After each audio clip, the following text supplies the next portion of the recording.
ونشهد أن لا إله إلا الله وحده لا شريك له ونشهد أن سيدنا ومولانا محمدا عبده ورسوله أرسله بالحق بشيرا ونذيرا بين يدي الساعة من يطع الله ورسوله فقد رشد ومن يعصهما فإن الله لا يضر إلا نفسه ولا يضر الله شيئا فأعوذ بالله من الشيطان الرجيم بسم الله الرحمن الرحيم ومكروا ومكر الله والله خير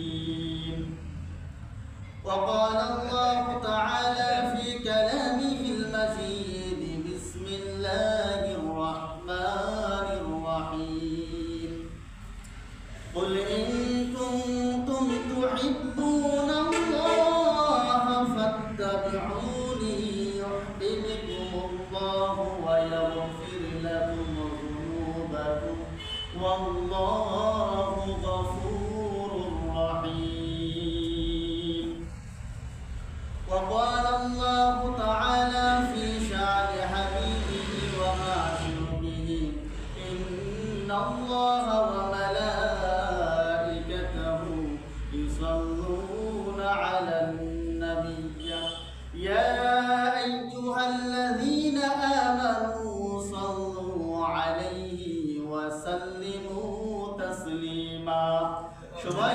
মুহাম্মদ দুরূদ ইব্রাহিম পড়ি আল্লাহুম্মা সাল্লি আলা সাইয়্যিদিনা মাওলানা মুহাম্মদ ওয়া আলা আলি সাইয়্যিদিনা মাওলানা মুহাম্মদ আল্লাহুম্মা সাল্লি আলা সাইয়্যিদিনা মাওলানা মুহাম্মদ وعلى آل سيدنا مولانا محمد منتجدي হইতো উবালা হাওয়া হইতো যদি শুভ্র কবুতর মেঘের ডানায় ফাটিয়ে দিতাম মদিনার পথে যেথায় আমার প্রিয়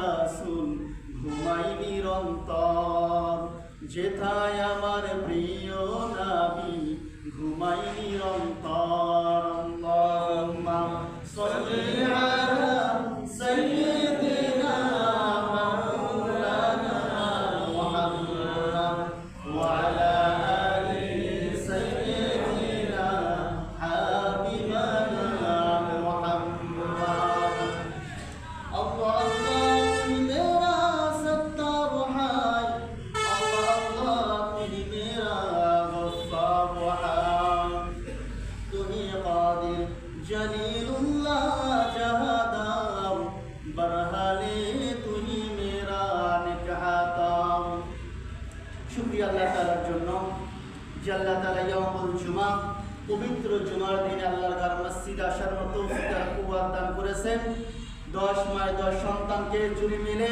আল্লাহর ঘর মসজিদে বসার তৌফিক দিয়েছেন আমরা সেই মহান মালিকের প্রতি শুকরগুজার হচ্ছি আলহামদুলিল্লাহ হামদান কাসীরান তাইয়িবান মুবারাকান ফি সবাই জবানকে শুকর বলি ইয়া রাব্বি লাকাল হামদু কামা ইয়ানবাগি লিজালালি ওয়াজহি ওয়া লিআযীমি সুলতানি আমরা প্রশংসা করলাম তা আল্লাহর প্রশংসা করতে পেরে আমরা খুশি না বেজার বেশি না কম আল্লাহ তাআলার প্রশংসা করলে বান্দার লাভ না ক্ষতি কেমন লাভ আল্লাহ তাআলার প্রশংসা করলেন আল্লাহ তাআলা বান্দার উপর খুশি হয়ে যায় সেই জন্য আল্লাহ তাআলা তার বান্দার জন্য সালাতের ভিতর প্রত্যেক ওয়াক্ত নামাজ আল্লাহ তাআলা ঘোষণা করে দিয়েছেন। যে প্রত্যেক বান্দা যখন আমি আল্লাহ তাআলাকে সিজদার জন্য সালাতে দাঁড়িয়ে যাবে, প্রথমে যে সূরা পড়তে হবে, সূরার শুরুতে যে কথা আমরা বলি আলহামদুলিল্লাহি রাব্বিল আলামিন, আল্লাহু আকবার। নামাজের শুরুতে আল্লাহর প্রশংসা। আমরা যদি একটু পিছনের দিকে যাই, মুসলমান বন্ধুগণ আমার, আমাদের আদি পিতার নাম কি? হযরতে আদম আলাইহিস সালাতু ওয়াস সালাম। লম্বা ঘটনা বলা মাকসাদ না। আল্লাহ তাআলা আদম আলাইহিস সালামকে যখন সৃষ্টি করলেন, দেহের ভিতর রূহটা ঢুকাইয়া দিলেন।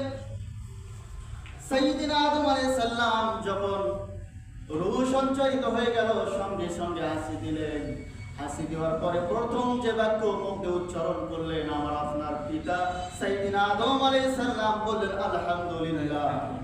আল্লাহ তাআলা যখন দেখলেন আমার বান্দা সাইয়্যিদিনা আদম যখন প্রথম কথা আল্লাহ তাআলার শুকরিয়া আদায় করলো, আল্লাহ তাআলা সঙ্গে সঙ্গে আমার আপনার আদি পিতা আদম আলাইহিস সালামের উপর খুশি হয়ে গেলেন। সুবহানাল্লাহ। শুধু সাইয়্যিদিনা আদম আলাইহিস সালামের উপর নয়, আদম আলাইহিস সালাম থেকে শুরু করে আজ পর্যন্ত, এখান থেকে কিয়ামত পর্যন্ত আল্লাহ তাআলার যে গোলাম আমার মাওলার শুকর গুজার করে আলহামদুলিল্লাহ বলবে, আমার মাওলা সেই বান্দার উপর সঙ্গে সঙ্গে খুশি হয়ে যাবে। সুবহানাল্লাহ। তাহলে আল্লাহর প্রশংসা করলে লাভ না ক্ষতি? কি লাভ? আল্লাহ তাআলা বান্দার উপর খুশি হয়ে যায়। সুবহানাল্লাহ। আমরা মসজিদে এসেছি কাকে খুশি করার জন্য? আল্লাহকে খুশি করার জন্য। তাহলে আল্লাহকে খুশি করার জন্য আমরা যখন মসজিদে এসেছি, এখানে বসেই যখন আমরা মাওলার প্রশংসা করেছি, তাহলে এই হেকায়াত, এই কথা থেকে আমরা জানতে পারি যে আল্লাহ তাআলার প্রশংসা করার পর, আল্লাহ তাআলার প্রশংসার বাক্য মুখ দিয়ে বলার পর আমার মালিক আপনার মালিক আমাদের উপর খুশি হয়ে গেছেন। সুবহানাল্লাহ। কোনো সন্দেহ আছে? গোলাম যদি মালিকের কাজ ভালোভাবে করে, মালিকের প্রশংসা বেশি বেশি করে, দুনিয়ার মালিক গোলামের উপর খুশি হয়ে যায়। আসমান জমিনের মালিক, কুল কায়নাতের মালিক আমার আল্লাহ। বান্দা প্রশংসা করবে আর বান্দার উপর আল্লাহ খুশি হবে না এমন কথা নাই। আল্লাহ তাআলা সঙ্গে সঙ্গে বান্দার উপর খুশি হয়ে যায়। দুনিয়ার মানুষের, মুসলমানদের এক নাম্বার উদ্দেশ্য হলো মাওলাকে খুশি করা, আর মাওলাকে খুশি করলেই সেই গোলামের স্থান হবে মৃত্যুর পর জান্নাতে। ঠিক কিনা? তাহলে প্রশংসা করে খুশি করলাম কাকে? আল্লাহকে।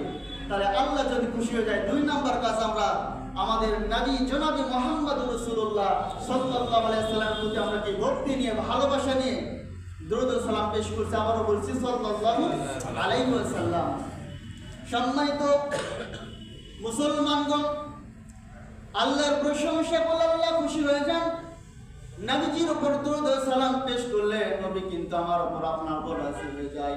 নবীজি বলেছেন, আমার যে উম্মত আমি নবীজির উপর দরুদ ও সালাম বেশি বেশি পাঠ করবে, কাল কিয়ামতের ময়দানে সেই উম্মতের জন্য শাফায়াত করে আমি রাসূলের উপর রাজি হয়ে যায়। সুবহানাল্লাহ। মুসলমান বন্ধুগণ, খুবই গুরুত্ব দিয়ে শুনবেন। প্রশংসা করে যদি আমরা আল্লাহকে খুশি করি, আর দরুদ ও সালাম পেশ করে যদি রাসূল আমার উপর রাজি হয়ে যায়, প্রশ্ন হলো আল্লাহ বান্দার উপর খুশি, উম্মত হিসেবে আমার উপর আপনার উপর যদি রাসূল রাজি হয়ে যায়, ওয়ালা খাউফুন আলাইহিম ওয়ালা হুম ইয়াহজানুন, এই বান্দার চিন্তার কোনো কারণ নাই, ভয়ের কোনো কারণ নাই। ঠিক কিনা? সম্মানিত উপস্থিতি, সেই জন্য আমরা আল্লাহ তাআলার প্রশংসা করেছি, রাসূলের উপর দরুদ ও সালাম পেশ করেছি। আল্লাহ তাআলা আমাদের এই প্রশংসাকে কবুল করে আল্লাহুম্মা আমিন। রাসূলের মহব্বত আপনার আমার কলিজার মধ্যে দান করুন। সুবহানাল্লাহ। আল্লাহুম্মা আমিন। সম্মানিত উপস্থিতি, ইয়াউমুল জুমা, জুমা থেকে মুসলমানদের জন্য গুরুত্বপূর্ণ মেসেজ যাবে, কারণ আজকে ফিতনার জামানা। প্রত্যেকটা পদে পদে আমাদের ফিতনা। ঠিক কিনা? আমাদের নিজস্ব ঐতিহ্য সংস্কৃতিকে ভুলে আমরা বিদেশি সংস্কৃতির প্রতি আকৃষ্ট। দেশীয় সংস্কৃতি যদি হয় 5টা, আর বিদেশি সংস্কৃতি হলো 95টা। ঠিক কিনা? এই ফিতনার জামানায় অপসংস্কৃতির ভিতর আমি আপনি যদি এই ফিতনার মধ্যে হাবুডুবু খাই, আমার আপনার সংস্কৃতিকে যদি না বুঝি, তাহলে কিন্তু আমরা অপসংস্কৃতির কবলে পড়ে আমরা ইমান হারাবো, আমাদের কাঙ্ক্ষিত লক্ষ্যে আমরা পৌঁছতে পারবো না, ঠিক কিনা? সম্মানিত উপস্থিতি, আজকে বছর যায়, মাস যায়, দিন যায়, আমি আপনি কোনো চিন্তা করি না আমার জীবনের যে শেষ হয়ে যাবে, জীবনের সময় যে একদিন ফুরিয়ে যাবে, এই চিন্তা আমি আপনি করি না। কিন্তু আমরা মুসলমান হওয়ার পরেও নতুন কিছু আসলে আমরা সাদরে গ্রহণ করি আর বিভিন্ন সংস্কৃতির মাধ্যমে সেই নতুনকে আমরা গ্রহণ করি, ঠিক কিনা? আমার আপনার জীবন থেকে কি যাচ্ছে? সময়টা চলে যাচ্ছে।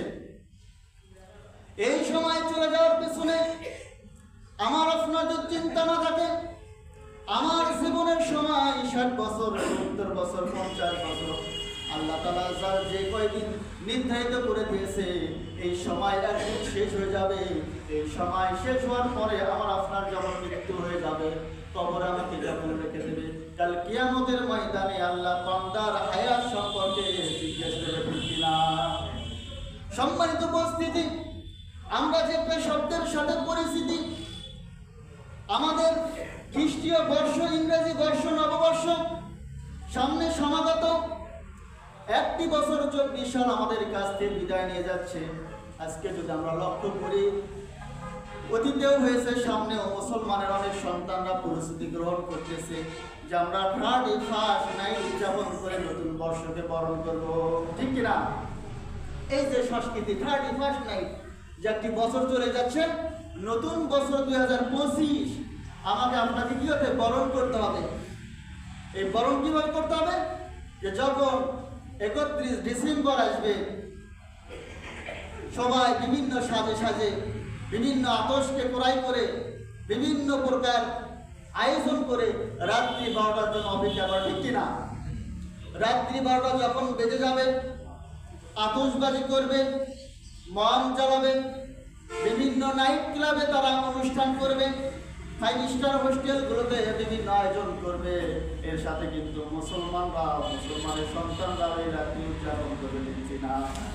প্রশ্ন হলো 31st নাইট, এই বর্ষবরণ ইসলাম কি বলে? ইসলাম অনুমোদন দিয়েছে কিনা? কারণ ইসলাম হলো কমপ্লিট কোড অফ লাইফ। ইন্নাদ-দীনা ইনদাল্লাহিল ইসলাম। আল্লাহ তাআলা বলেন, পরিপূর্ণ জীবন ব্যবস্থা হিসেবে আমি আল্লাহ তাআলা ইসলাম মুসলমানদেরকে দান করেছি। এই ধর্মের মধ্যে যদি কেউ প্রবেশ করে, কেউ যদি কালেমার মালা বলায় দিয়ে আমার রাসূলের সুন্নাতকে গ্রহণ করে, ইসলামের মধ্যে যদি প্রবেশ করে, তার জন্য কোনো কিছু বাড়াতেও হবে না, কমাতে হবে না। আমি আল্লাহ তাআলা সমস্ত কিছু আমি ইসলামের মধ্যে দিয়ে দিয়েছি, ঠিক কিনা? তাহলে আমরা যদি প্রশ্ন করি, এই 31st নাইট বর্ষবরণ ইসলাম কি বলে, করা যাবে কিনা? তার একটা হাদিস রাসূল সাল্লাল্লাহু আলাইহি ওয়াসাল্লাম বলেছেন, আন আবি হুরায়রা রাদিয়াল্লাহু তাআলা আনহু আন্না রাসূলুল্লাহ সাল্লাল্লাহু আলাইহি ওয়াসাল্লাম ক্বালা কুল্লু উম্মতি ইয়াদখুলুনাল জান্নাহ ইল্লা মান আবা। ক্বিলা ইয়া রাসূলুল্লাহ সাল্লাল্লাহু আলাইহি ওয়াসাল্লাম মান আবা? قال النبي صلى الله عليه وسلم فقد أطاعني دخل الجنة ومن عصاني فقد آبى। رواه البخاري। একটা হাদিস আল্লাহ রাসূল সাল্লাল্লাহু আলাইহি সাল্লাম বলেন, হাদিসটি আবু হুরায়রা রাদিয়াল্লাহু তাআলা আনহু থেকে বর্ণিত। রাসূল সাল্লাল্লাহু আলাইহি সাল্লাম বলেছেন, কুল্লু উম্মতি ইয়াদখুলুনাল জান্নাহ, সুবহানাল্লাহ, আমার প্রত্যেকটা উম্মত জান্নাতে প্রবেশ করবে, ইল্লা মান আবা, তবে রাসূল বললেন তবে যারা আবা, এরা ব্যতীত। ইলা রাসূলুল্লাহ সাল্লাল্লাহু আলাইহি সাল্লাম সাহাবীগণ বললেন, মান আবা ইয়া রাসূলুল্লাহ ইয়া হাবিবাল্লাহ, আবা বারকারা। বলেন নবী সাল্লাল্লাহু আলাইহি সাল্লাম, নবী সাল্লাল্লাহু আলাইহি সাল্লাম বলেন, ফাকাদ আতানি, যারা আমি নবীকে অনুসরণ করবে, নবীর সুন্নাতকে মেনে নেবে, নবীর সুন্নাতের মালা গলায় দিয়ে জীবনটাকে পরিপূর্ণ করবে, তারা জান্নাতে প্রবেশ করবে। ওমান আসানি ফাকাদ আবা, যারা আমি রাসূলকে মানবে না, সুন্নাতের বিপরীত চলে যাবে, অর্থাৎ রাসূল যা করে না, যা করতে বলে না, এই সুন্নাতকে যারা মেনে নেবে, শয়তানের সুন্নাত, তারা জান্নাতে যেতে পারবে না, ঠিক কিনা? বুখারী শরীফের একটা হাদিস। তাহলে রাসূলকে যারা মানবে, সুন্নাতকে দিবা করবে, তারা জান্নাতে যাবে। আর রাসূলের সুন্নাত ছাড়া যারা কাজ করবে তারা জাহান্নামে যাবে, জান্নাতে প্রবেশ করতে পারবে না। আমরা পড়ে ছোটবেলায় বিপরীত শব্দ, রাতের বিপরীত দিন, জান্নাতের বিপরীত জাহান্নাম। কেউ যদি জান্নাতে প্রবেশ না করে তার ঠিকানা হবে জাহান্নাম, ঠিক কিনা? কেউ যদি জাহান্নামে প্রবেশ না করে তাহলে জান্নাতে যাবে, ঠিক কিনা? সম্মানিত মুসলমান বন্ধুগণ, তাহলে আমরা কোন পথে সময় ব্যয় করতেছি? আল্লাহ তাআলা এই প্রসঙ্গে কি বলেন, রাসূল কি বলেন? প্রশ্ন হলো 31 নাইট বর্ষবরণ আমার রাসূলের জীবনে কি কখনো উদযাপন করেছে? বছর কি আজকেই শুরু, না রাসূলের জীবনে বছর এসেছে গেছে? কিন্তু হাদিসের কোথাও খুঁজলে পাওয়া যায় না যে বর্ষবরণের জন্য রাসূল সাহাবীদের নির্দেশ দিয়েছে অথবা তিনি বর্ষবরণ করেছে। তাবেঈগুলো তো করে নাই, সাহাবীরা তো করেই নাই। তবে কোথায় থেকে আসলো? আমরা রোম পারস্যের ইতিহাস পড়ে দেখবেন। পারস্য সম্রাট জুলিয়াস সিজার গ্রেগরিয়ান যে ক্যালেন্ডারগুলো আছে এগুলো ইন্টারনেটে দেখতে পারবেন। এই পারস্য রোমরা এই বর্ষবরণের উৎপত্তি করেছে ইহুদিরা। তারা এই বর্ষকে উদযাপন করার জন্য বিভিন্ন আয়োজন করত, সেখান থেকে শুরু হয়েছে।